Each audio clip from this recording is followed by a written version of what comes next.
Serbia gets a win versus Portugal. Nikola Jokic dominates, looking to continue to stamp his mark on EuroBasket, and Serbia looks like it's getting ready to go on a nice little run. They got an important game tomorrow, so today was a nice teaser leading into that game.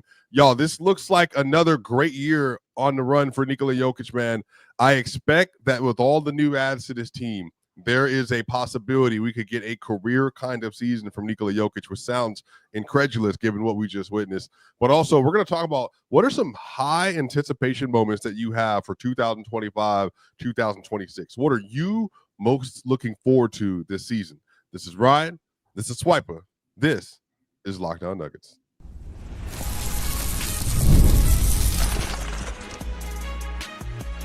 You are Locked On Nuggets, your daily Denver Nuggets podcast. Part of the Locked On Podcast Network, your team every day. What's going on, y'all? Welcome to Locked On Nuggets. This is your daily Denver Nuggets show. We are here to talk to you about all the great things related to the Denver Nuggets and also the great things related to Serbian basketball as we're in the middle of EuroBasket. My brother Ryan is with me, y'all. This is my second full show back on after being in Puerto Rico and from Texas, y'all. We were all across the globe doing anything and everything you could imagine outside on the beach, enjoying it, eating good food from all over the place. That is probably the best part about traveling, is all the different things that you can try. But y'all, I cannot wait to get into this episode, y'all. Today's episode is brought to you by Gametime. Download the Gametime app, create an account, and use code LOCKEDONNBA for $20 off your first purchase. Ryan Blackburn, number one. It's good to see you again, my friend. Good to talk to you again, my friend. How is everything going for you today? Good. Can't believe that Jerry Jones traded Nikola Jokic to Serbia. It's just a horrible bit of business from him. Just a very unfortunate reality. But hey, no, I'm good, man. I found out I'm first in our fantasy football draft between you and me that we're drafting at tomorrow morning for me at 9 o'clock in the morning. So I got to be prompt, got to be up and ready to go. But I'm excited, man. It's been good and excited to have you back in the fold. Look, yeah, this is NBA season is always interesting. I did not expect this to happen. Many people were very shocked to hear that Micah Parsons news, but hey, hopefully we'll never have that kind of experience here in Denver. So, Ryan, we are in the middle of EuroBasket, and, Serbia, they've been cooking up quite a bit so far. There's a lot of really good basketball being played. I think for me and for many others, they're the prohibitive favorite to win this tournament. And I think that Serbia, man, they're currently sitting at 2-0. They have 2 double-digit wins so far. They dominated Estonia, and then they just took care of Portugal as well. What were some of your takeaways from the game that you witnessed today? Yeah, so for full posterity, I didn't watch the first kind of quarter and a half because my brother was getting a new car. So very excited to help him out with that. But we got back and got to watch and see Jokic check back in. It was a little close. It was about a 4-point margin, and then Jokic absolutely took over. End of the second, beginning of the third, and it felt like Serbia and Jokic were going to really take off at that point. But then Portugal just kept hanging around, man. It was interesting. Obviously, Bogdan Bogdanovic got hit with an injury. He's got a hamstring injury. We'll see how serious that actually is. But Serbia wasn't able to separate, and Portugal was pretty impressive, to be honest. For you would expect the gap between those teams to be bigger based off of Serbia being the prohibitive favorite and have just dominated Estonia by 35. But I was pretty impressed by the way that Portugal kind of hung around, and it's one of those things that, again, kind of like in EuroBasket back in 2021, 2022, one of those years, a team can hang around even if they're not as closely talented as clearly talented as Serbia is, just by shooting well and just by causing some chaos on the other end. So we'll see if Serbia can get that out of their system over the course of these next couple of weeks, but it did feel like they've got some things to work on. Yeah, I mean, really late game heroics by Dobric and Jovic, who made 2 huge corner threes to extend the lead all the way back up to 12. But yeah, this is just a situation where you obviously want to see what's happening with Bogey. I mean, he is their second best player, arguably third, depending on how you feel about how Jovic played so far in EuroBasket. Yeah. And they need all 3 of those players in terms of their offensive versatility to be able to really attack the way that they are primed to. Jokic is Jokic. Jokic has been great. He looks great. He made a really good three-pointer. He was 6 of 6 from the free throw line. So let's all hope that Jokic is able to bring back that 86% free throw line shooting. Nice. That would be great instead of the 79, 80% that he's been doing the last couple of years. But again, looks dominant. He looks like a dude that is just kind of figured out basketball in a lot of ways. The rebounding, the pick and roll, the down screen that he's setting, the post position, walling people off. He looks good. He looks refreshed. The jumper looks good. The free throws look good. The interior scoring looks good. He was 8 of 10 from 2 today. And he just looks like Jokic. He looks like the best player in the world. He looks like a guy that's getting ready to come into the year and be all things great. Played 22 minutes today. He feels like he might be, I don't know. He just feel like he's reached a certain point, Ryan, where it's just he's growing, but he's growing in ways that are like, how do I figure out like things on the margin? Figure out things along IQ. How do I get my teammates involved? I'll say maybe it's just Serbia because he's around his native people, native language, and he's like this in obviously in the NBA basketball too. But Adamades, used to always talk about his leadership and what he wants to see Jokic take leads and take steps in. Yeah, he looks like he's just in full control. And I'm not sure when it happened. It happened prior to 2024 in the Olympics. But at some point in time, Jokic just took control of like, I am the face of Serbia. I am the face of Serbian sports. I am the face of this basketball team. And he has just absolutely been everything you are asking from for a leader of an organization and of a nation. Yeah, just he's always been reluctant in that regard, right? Like he's been one person who just wanted to kind of fit into what he was doing. He didn't have that outspoken personality, certainly doesn't have a background that would say that, okay, he's got to be the main center of attention. So it has been slow. It's been, I think, even kind of growing within the Serbian national team. Yeah. There's so many times where he's coming off the bench. They're not playing through him on a consistent basis. Like there was a stretch like that takeover stretch that he had late second, early third. He just scored 13 points in a row. And it was because he was demanding the ball every single time. He was in a position where he knew that he had that responsibility. And it's such a big deal that just to watch him grow up and see what he can do and how he has continued to grow in that regard. Understanding the moment, understanding timing, when and how to take over. You can play through and play the Serbian style of offense where the ball is moving. Nobody is really a fulcrum of that or anything like that. It's more just he's a cog in the wheel until you get into a situation like this where Bogdan Bogdanovic goes down and gets injured. You need somebody to kind of step up and calm everybody down. Everybody starts getting a little tight because they are like not separating as much as you need to. Jokic, of course, found a way. Really nice to see him not have to play in that fourth quarter. Although I will say, Pesic playing with fire, trying to keep him on the bench for as long as he did. And fortunately, Serbia got it done. It's why you talked about those big threes hit by Dobric and Jovic. But it'll be interesting to see whether that is something that holds up going forward. I think the game tomorrow is at 11 a.m. Eastern Standard Time. It looks like maybe I might be tripping. Oh, so I got two screens. I got the fantasy draft and I got the Serbian game. Great. Yeah, we got a fantasy draft where Ryan is. I mean, knowing Ryan, number one overall. They were taking Christian McCaffrey, and then we're taking Lad McConkey, and then we're taking. You're not taking Christian McCaffrey to first overall. We'll take Josh Allen. I think this is going to be an interesting game because Kristaps just had 26 points the other day, and he looks like a man on a mission. He definitely is.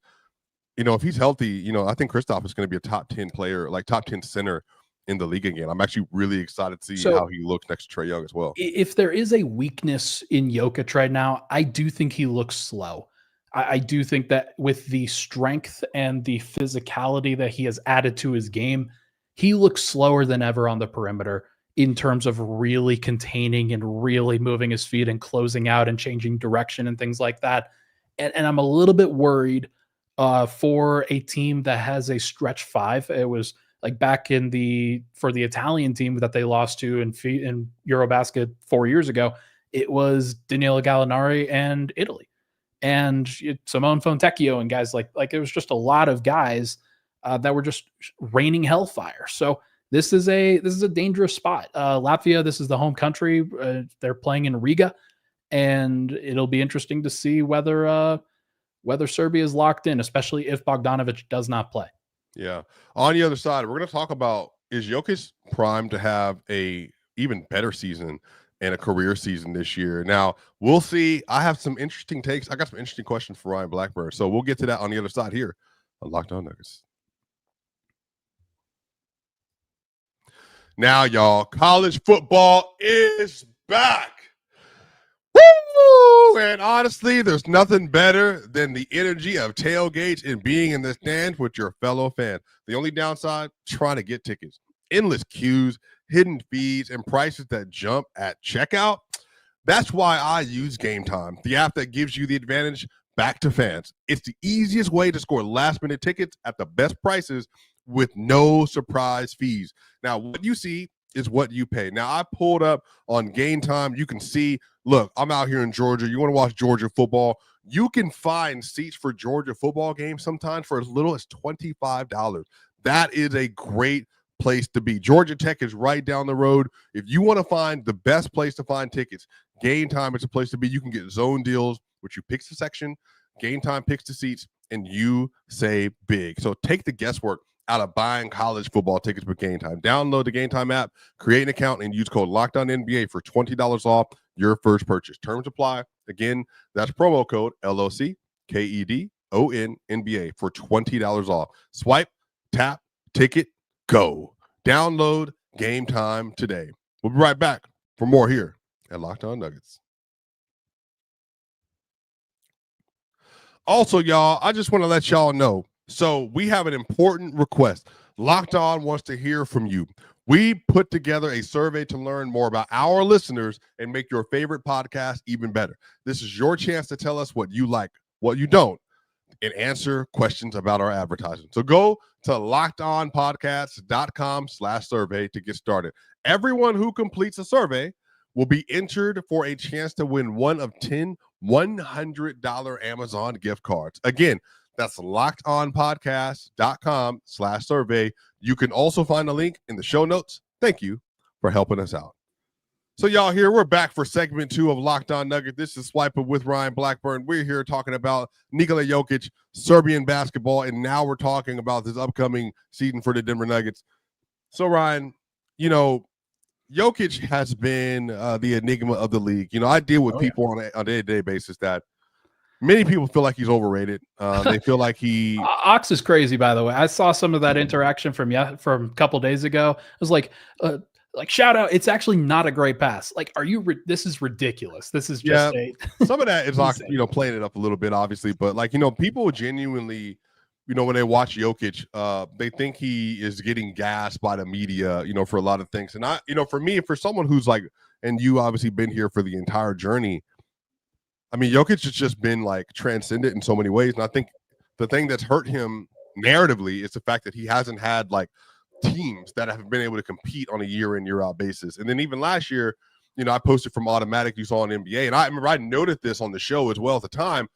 Those last 3 games for Jokic versus OKC, I mean, he was basically at like a 31 points per game on like a 68 true shooting. Yeah. But in that point, he was a relative plus 25.4% true shooting in those 3 games, which is one of the best ever scoring streaks you've ever seen from any player ever in the playoffs, period. And it's wild because that did include Game 7. It's Game 7 of versus OKC where he did have some major struggles with Caruso, but Game 5 and Game 6 were so good that it just didn't matter. But remember, Game 7 in the first half, he had 17 points and he was cooking. But then they changed their defensive coverage up, put Caruso on him, and then started helping, overloading, I might add, weak side at the rim. And the Nuggets just, you know, Jamal was nowhere to be seen. You know, Russ was hurt.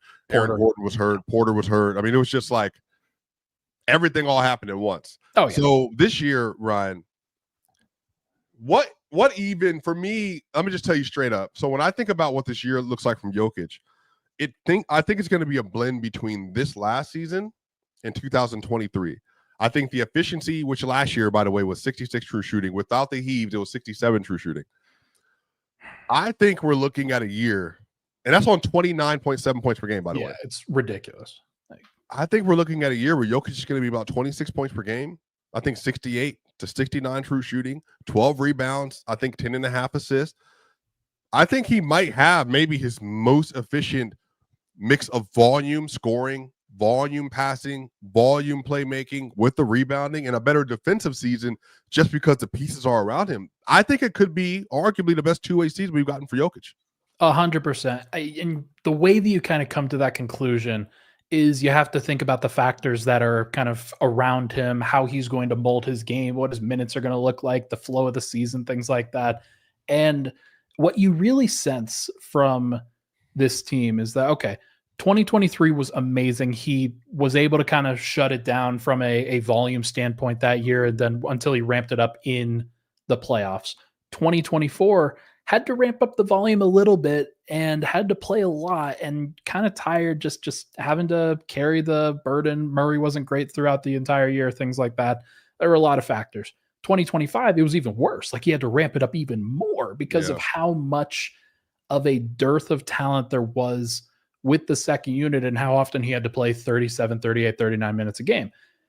And now you kind of get to a place where Jonas is going to take some of the pressure off of the overall minutes load. Murray is going to, like, we'll see what happens with him. It does seem like he's pretty motivated to put together an even more consistent season than he's had over the course of these past couple. And then you have Cam Johnson, who, like Christian Brown, like Aaron Gordon, those guys play through Jokic on a consistent basis. They blend the offense really well. Porter, at least at times, slowed that process down. I do think that the process is going to speed up, and Jokic is at his best when the process is moving and when everything is just clicking and running and doing those things on a consistent basis. And on top of that, you get Bruce Brown back, who's going to work better with, and you've got Tim Hardaway, who I think is going to be great with. I actually think Tim Hardaway is one of those guys that will really benefit from Jokic assists on a consistent basis. So yeah, the machine's going to be humming, man. And I do think that that'll cause the scoring to go down, but it will cause the assists to go up. He will set a new record for assists per game. You said 11 before. Do you feel like that's still on the table? Yeah, I do. I think that there are factors that could prevent that from happening. Like hypothetically, Cam Johnson is setting the table a little bit more than Michael Porter. Christian Brown, as he gets more comfortable, he might have the ball in his hands a little bit more on a consistent basis. But one of the factors, Murray is going to have the ball in his hands a little bit more because Westbrook is gone, but so should Jokic in a lot of cases. Like there's going to be a lot of times where they're just playing through Jokic on a consistent basis. Everybody moves, everybody cuts. But Jokic is consistently looking for that extra pass. He doesn't necessarily want to finish with the ball in his hands that often. Like he would like to then move it to the next person. And if that person is cutting for a layup or cutting for an open three, he's going to hit them on a consistent basis. So I do think that it's possible. But if they're playing fewer minutes in the fourth quarter, who knows? Yeah, I just, Jonas Valanciunas, by the way, took Vooch apart today. Yeah. And look, I just think it is not beyond the possibility for me that the Nuggets have the best center rotation in the league this year. I think it's very clear. Yeah. Some of that is like Jokic, obviously. Zubac and Brook Lopez is like, that's pretty spectacular. I think that's going to be fun to watch as somebody who really likes the Clippers, like the team that they built.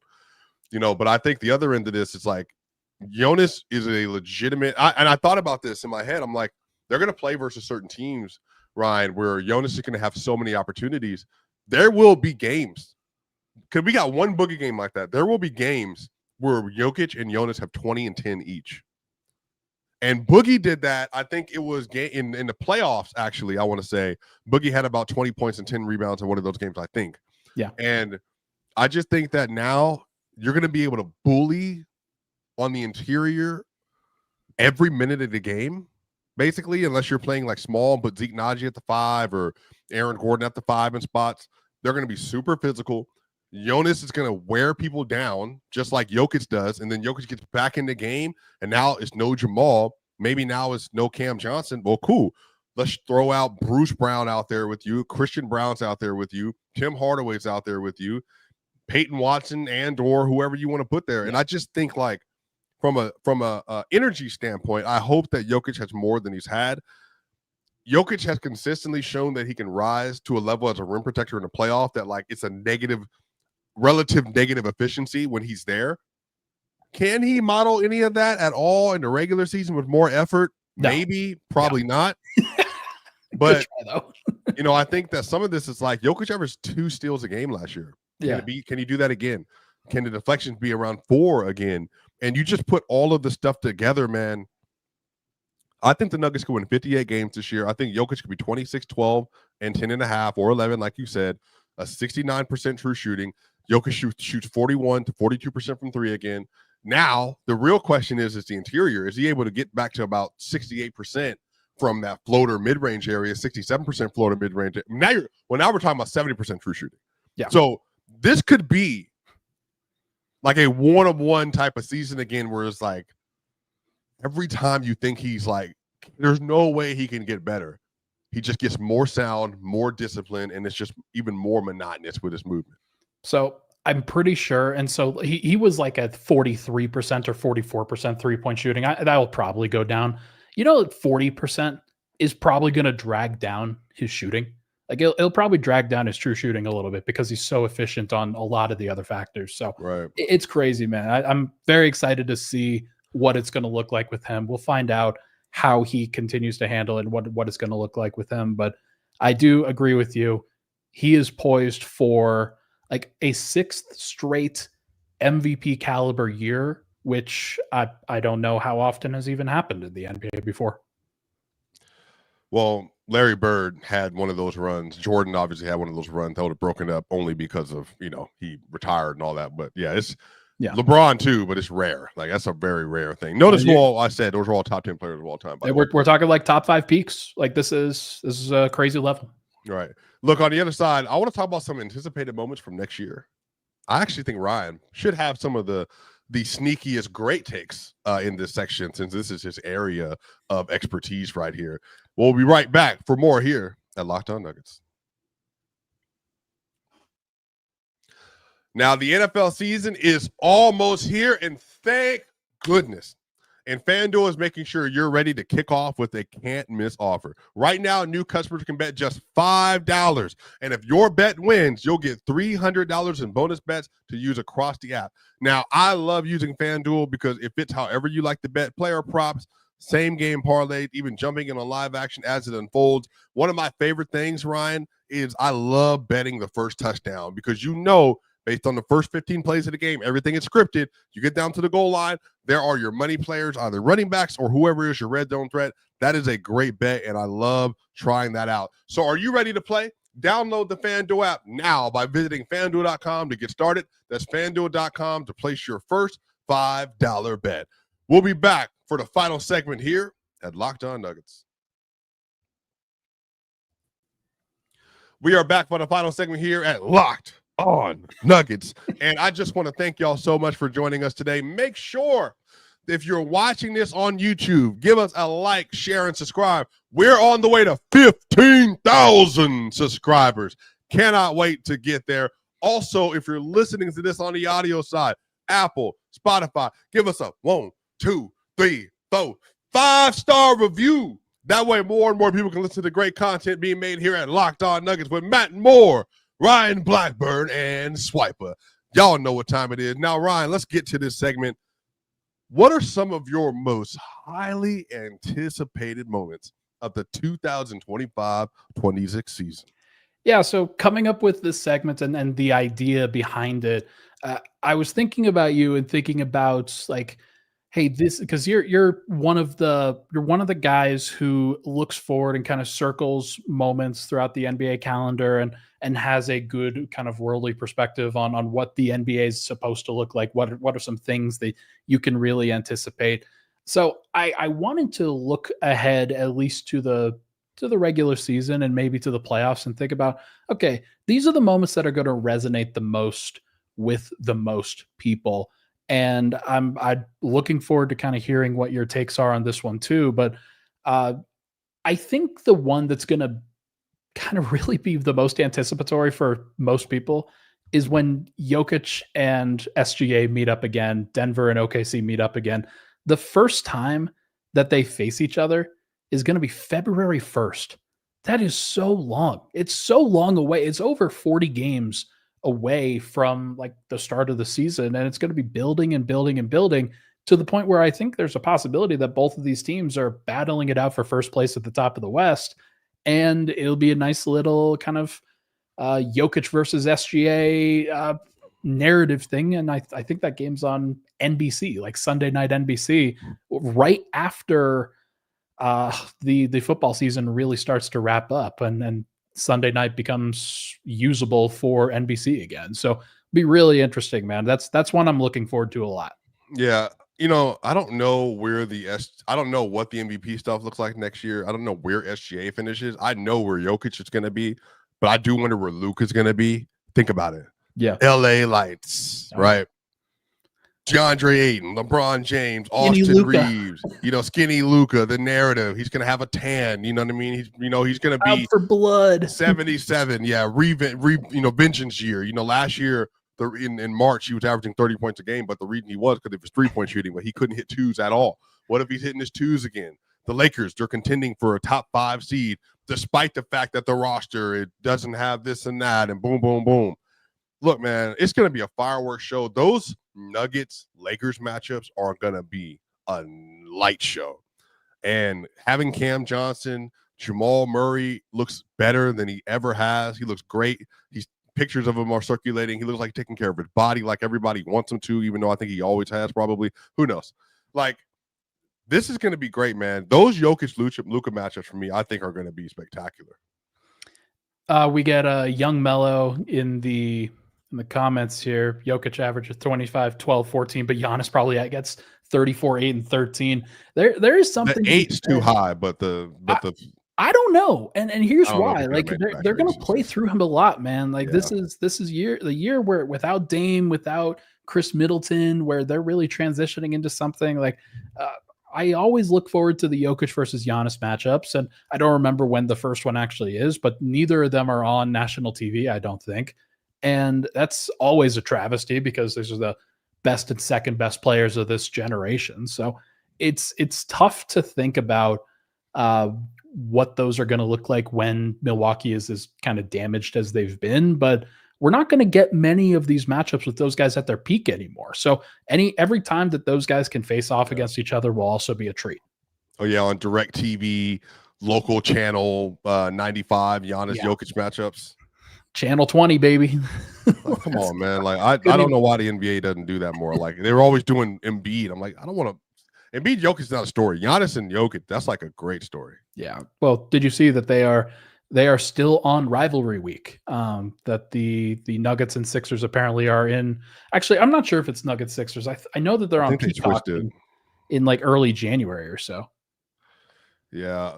Now, I think that this is going to be a really fun season. There's going to be a lot of really good basketball played. The Minnesota matchups are going to be interesting. I think they play their first NBC game. Yeah, well, so that's the first Peacock game. Yeah, it is that first Monday following the start of the season, and so it's Jokic versus Anthony Edwards, Rudy Gobert, all those guys over there. I mean, that's going to be another one where that Denver wants revenge, but they haven't been able to do anything about it lately.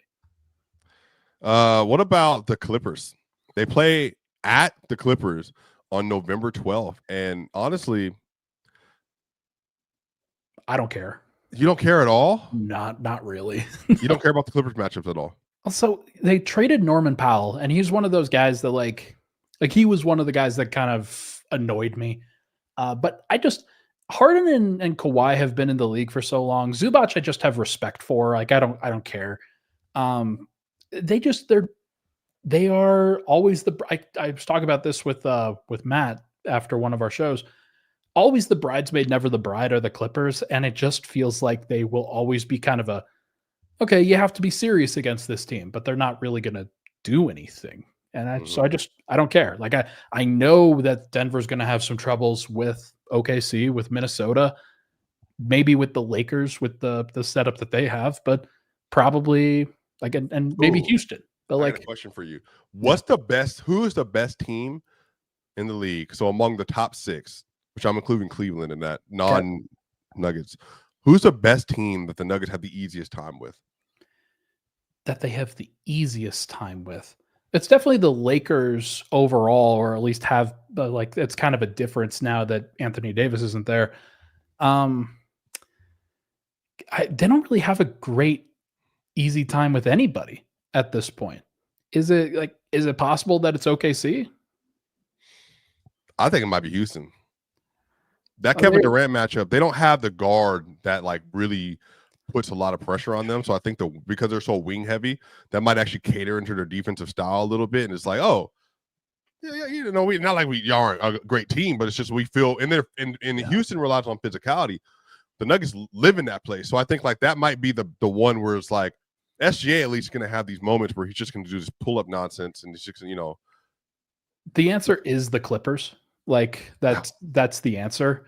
But like, because Denver was clearly not at their best last year and they still found a way to kind of get through it.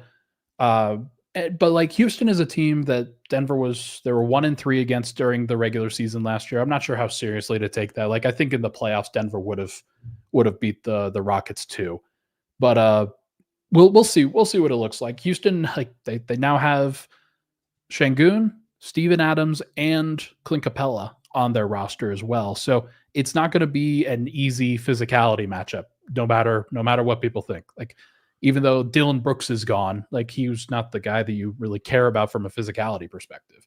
Like they have so many other guys that I think like Dorian Finney-Smith, now a guy that Denver has had trouble against, is on their team. Yeah, I don't know. Yeah, Houston's gonna be mine. But look, y'all, it's gonna be a great season. EuroBasket is gonna be great the rest of the way.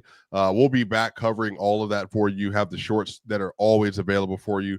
Really, truly appreciate y'all rocking with us through the summer. I know this is a dead time for NBA content, but it means the world, y'all.